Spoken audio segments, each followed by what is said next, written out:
Good morning, Leadworks engineers. Today we have another exciting episode of Weekend Workshop where we discuss the ongoing development of Leadworks 5. It's currently in early access, scheduled for full release very soon. Um, okay, so last week I talked the entire time about the importance of the Steam algorithm and how important it is to play the Steam metagame. You got to play the game if you want. Like, you can't just, it's not enough just to make a good game or a good software application. You've got to play the Steam metagame. In fact, I would say the Steam metagame, being good at that is probably at least as important as being a good developer. You really need both, so it's hard to say, it's hard to compare, but it's critical. And I was, Monday, I finally got the Leadworks 5 store page and demo approval from Valve, like Monday morning. I got a response from them. Everything's approved and ready to go. But I also was looking at the schedule, at the calendar last week, and Steam Next Fest is going on right now. Steam Next Fest is going on this week, and then we're coming up to around the time when the Steam Summer Sale usually happens. I can't say exactly when it will be, and even if I did know, I would not be at liberty to say. But it's a really, those are like, you don't want to launch a new product during that time for sure, because all the traffic during Steam Next Fest, traffic is being steered towards that area of the site, and during the summer and the winter sales are the two big ones. And of course, that's Valve's like big harvest for the year. So you definitely don't want to launch anything around that. And that's one mistake. I kind of thought the rules did not apply to me because, my situation's a little bit different. So I didn't think it was that important, but that was a mistake on my part. And I was not going to make that mistake again. So the Leadworks 5 demo has been postponed until after this period of special events going on with Steam. At some time following that, the Leadworks 5 store page and demo will go up, and it will be publicly available to try out and download for the first time. That's never forget the importance of playing the Steam metagame. Now, one thing I've done a lot in preparation for the full release is documentation for the editor. It's pretty much all filled out now. There's still some details that I think could be improved a little bit, but all these pages are all filled out except lighting. I just added that this morning, and there isn't a page for it. Some of the one interesting thing I found here was, like, some things that are very complex, like the vegetation system. That's a very complex system that interacts with collision and navigation meshes and graphics and everything else, LODs, and it's actually very simple to explain. Like, this article explains everything, and it's not very long. And it just explains, okay, this is, here's the per vertex alignment mode. Works great for grass so that it sits right on a hill. You can use the rotation mode. This is good for rocks so that they look like they're resting on the side of a hill. It explains all the parameters, and that's really all there is to it. So that was kind of surprising to me, like how simple some of the explanations on some of this stuff can be. Another one like that is the material painting article. It's not that long. It just explains, okay, the subdivision of faces can give you a little bit more resolution to make more interesting surfaces. There it is with tessellation. I'm gonna write an entire article just on tessellation because there's a lot of information on that. And the material painting, of course, that interacts a lot with the face properties, and so I linked to that here. The face properties, this talks about bevels. This shows, the difference between, when bevels are enabled and when you just have the sharp edges. That can be used, not for every surface, but on the right surfaces, that can make a very nice visual improvement. And this kind of stuff is actually extremely difficult to do with like 3ds Max. You can do it, but it's very very tedious. This explains like, if this face on the right is not using bevels, but these two are, then you'll have like one soft edge, and then you'll have these two sharp edges. So that's how you control that. It talks about subdivision. And that's pretty much it. And that explains like everything pretty well. The flow graph editor, this was probably the most difficult to explain because it's hard to know where to draw the line. Because this interacts a lot with the entity component system. And now here I'm trying to explain the entity component system without going into programming, because it's not a programming tutorial. So it explains how to add components. It explains what the default components that come with the engine are and what they do.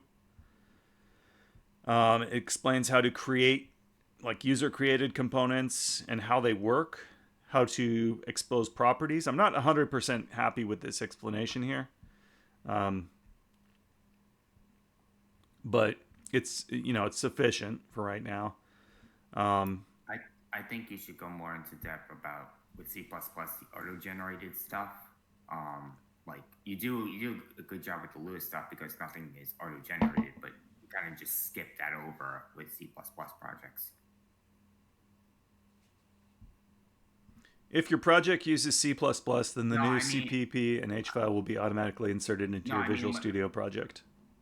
I mean with the properties, because I was trying to get it to work for something and it just didn't work, so I just defaulted to how I've been doing components for the last 2 years.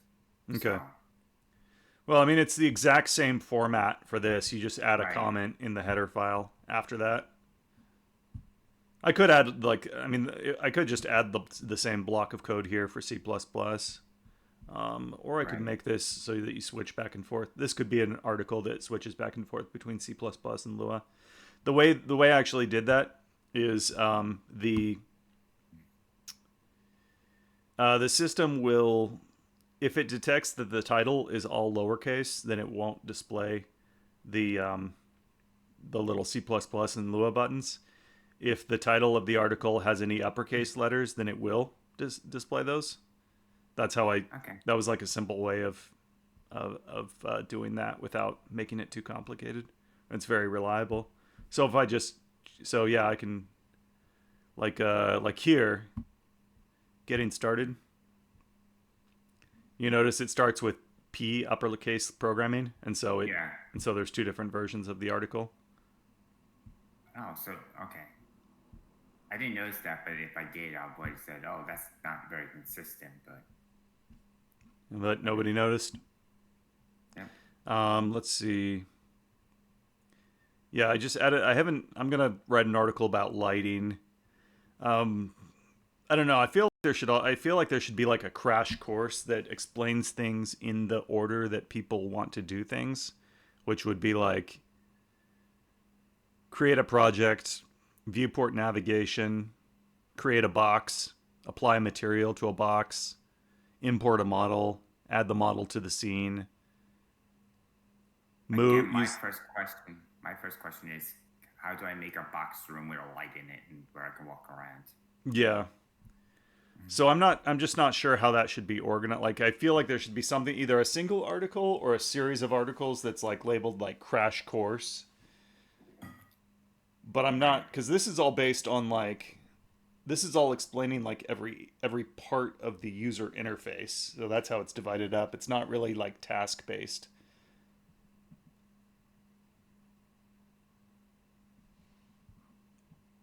Gotcha. So I'm not sure what that should look like yet, but I'll be experimenting with that. Um, so that's it. Um, yeah, writing documentation and the LeadWorks 5 store page will go up after the summer sale. Um, and then at that point, I'm just going to be trying to steer as much traffic as possible to that and get as many wish lists, and then We'll proceed based on the results of that.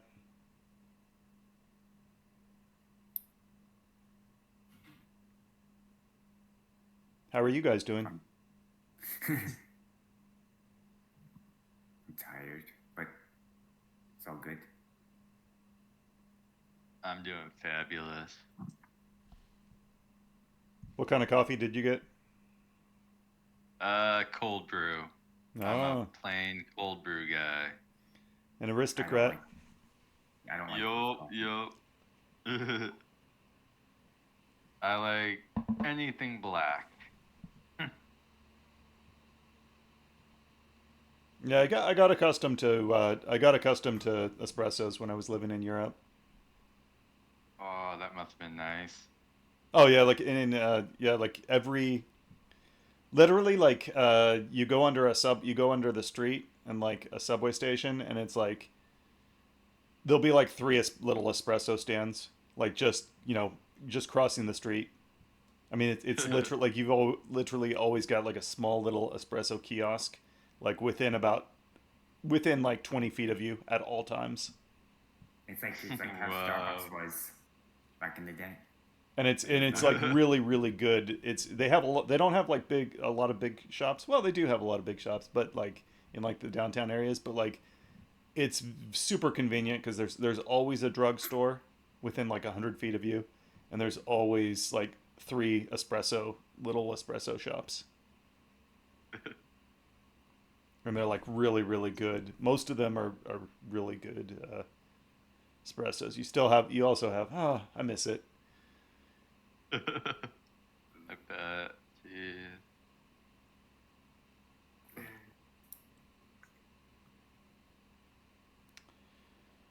All right. Do we guys have any questions? This is a very short. This is probably the shortest session ever. I don't have a lot of talking to do. I just have a lot of things to do. Yep. Nothing I here. can't think of anything on my end, Everything like in has the been good. documentation. So my next. So you're just gonna worry about documentation. So when's the next time you're gonna go through another set of bug reporting? Because I think I may have found the reason why you get stuck pixels on when you're doing face editing, but I'm not 100% sure. So I will proceed with that when the time is right. okay, sounds fair. That's my non-answer. Yeah. It'll happen. I just like any answer I could give you right now would probably turn out to not be true. This is also interesting, actually. The script editor. I mean, I literally Yeah. like wrote everything there is to know about the script editor, and it's really short. Debugging, like, there's really not much to say. It's just like set a breakpoint. You can pause the program. You can step through, and With that's about it.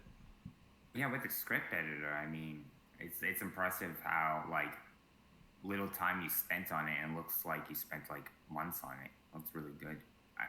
Fortunately, I haven't had the opportunity to use it because I use C++, but Well, we can thank Klepto2 for it's doing the Scala. scintilla. Um, Scintilla, yeah. yeah, even though I said it was not important and I didn't think it was a priority, he just went ahead and did it anyways because he wanted to. And then I ended up using that, which he generously made open source for anybody to use. And then the icons that I found, these are the latest Visual Studio icons that really like bumped everything up a notch.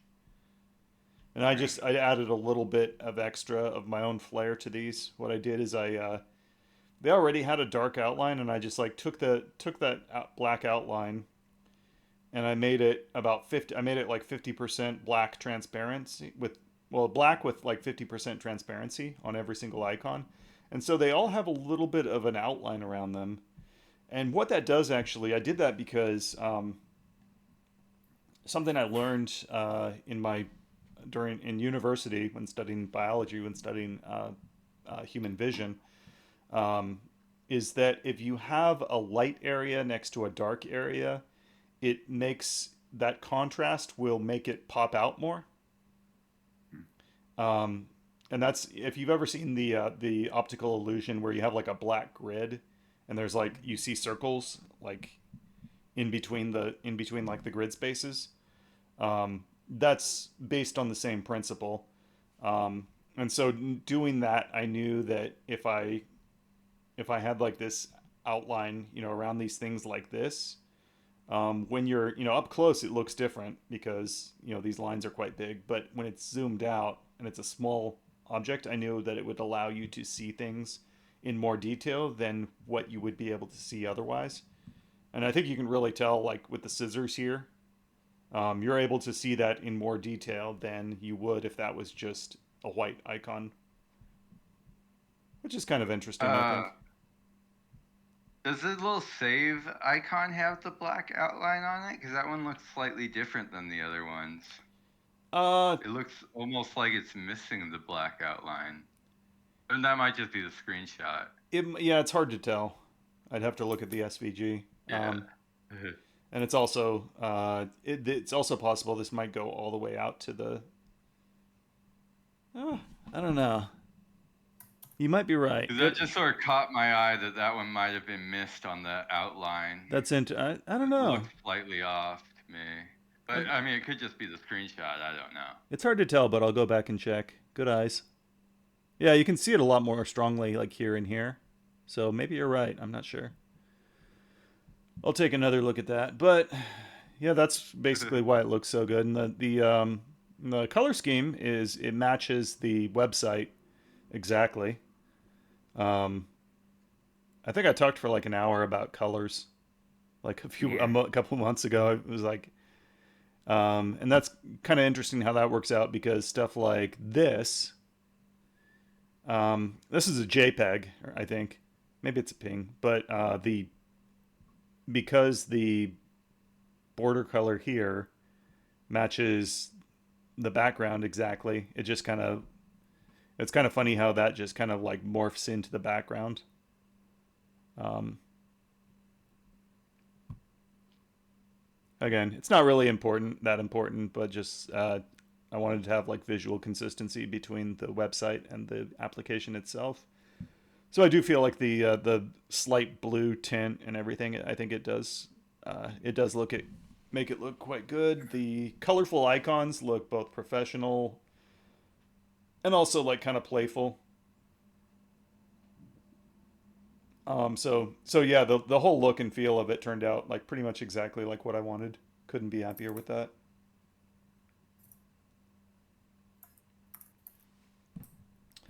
So that's all I got to say this week. Um, I think Kuz has a question on oh, multiplayer a bit. okay. I'm writing because my English isn't very good, but I wanted to ask: is it possible to create a multiplayer game with this engine, like in Minecraft, where players can join an IP address? Um, we support.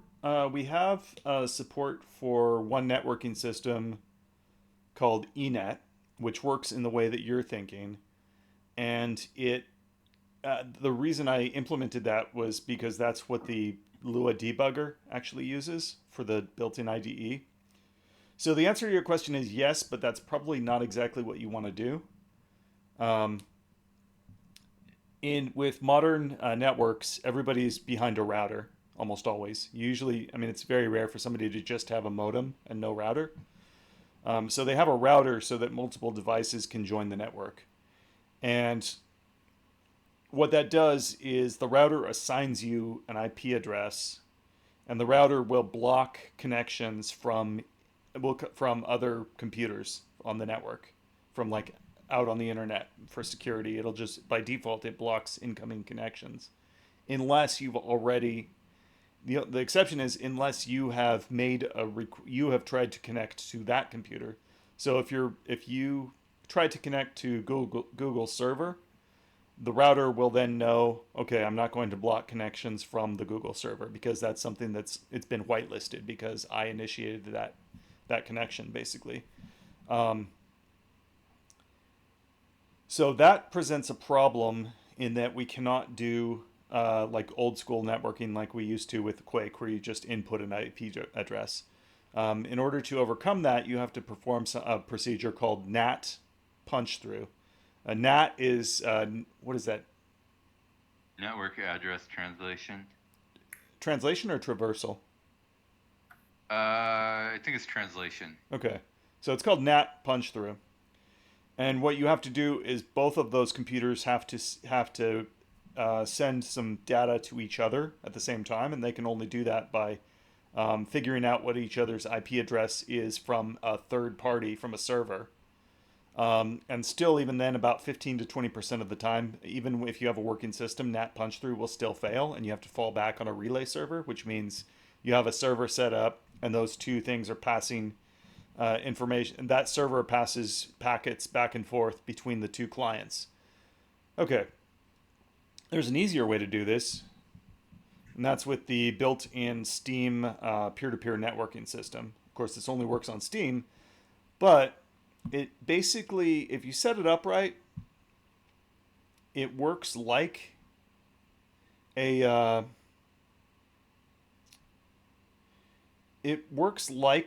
dedicated server without the need for a dedicated server. Um, so you call create lobby, and a lobby is basically like a server, and then other players can call get lobbies, and that basically gets a list of all lobbies. That's like a server list. And this is all managed by Steam servers, so you don't need a special computer running all the time to handle this. And then you can join a lobby. Let's see. Yeah, join lobby, leave lobby, record voice. Um, you can send data to the other computers in the lobby, and you're just sending them based on their Steam ID rather than their um, rather than an IP address. So the short answer to your question is yes. Using Steam peer-to-peer networking system. The really nice thing I like about this is if the person who creates the lobby, the server, leaves the game doesn't shut down. Steam will just transfer ownership to another person who's in the game, probably based on whoever has the optimal IP address, like connect or network connection to all the other players. That is how I recommend doing it. I plan on doing a series of 3 video game tutorials to begin with. 1 is going to be a marble racing game, 2 is going to be an RPG, and 3 is going to be a first-person shooter. And probably the last set of tutorials in the first-person shooter, so that's going to be the most advanced stuff, is going to be specifically how to set up a multiplayer game with that, how to make your own battle royale, using the Steam peer-to-peer networking system. Okay. Let's see.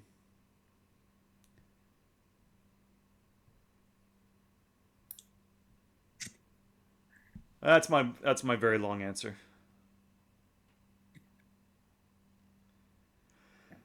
All right. So if there are no other questions right now, I will see you guys next week. Thank you for joining, and yeah, I have more stuff. I have more stuff to do than to talk about right now. So thanks everybody.